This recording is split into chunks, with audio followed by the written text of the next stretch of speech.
ਰਾਜੀ ਗੱਡੀਆਂ ਦਾ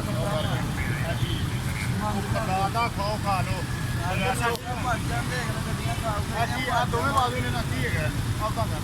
ਚੰਗਾ ਭਲਾ ਭਾਈ ਭੱਜ ਜਾਂਦੇ ਨੇ ਗੱਡੀਆਂ ਸਾਫ ਕਰਨੀਆਂ ਅੱਧਰੋਂ ਰੱਖੀਆਂ ਨੇ ਇੱਕ ਦੂਜੇ ਦਾ ਮੂੰਹ ਲਾ ਰਹੇ ਐਂਟਰੀ ਵਾਸਤੇ ਹੀ ਇਦਾਂ ਰੱਖੇ ਨੇ ਗੱਜ ਕੇ ਉਹ ਕਰਦੇ ਪਾਗਲ ਅੱਲਾ ਨੇ ਤੈਨੂੰ ਦਿੱਤਾ ਤੇ ਇਹਨੂੰ ਕਟਵਾ ਲਾ ਮੇਰੇ ਕੋਲ ਪੈਸੇ ਲਾਣਾ ਕਦੇ ਲਈ ਨਾ ਨਾ ਤੇਰੀ ਜ਼ਿੰਦਗੀ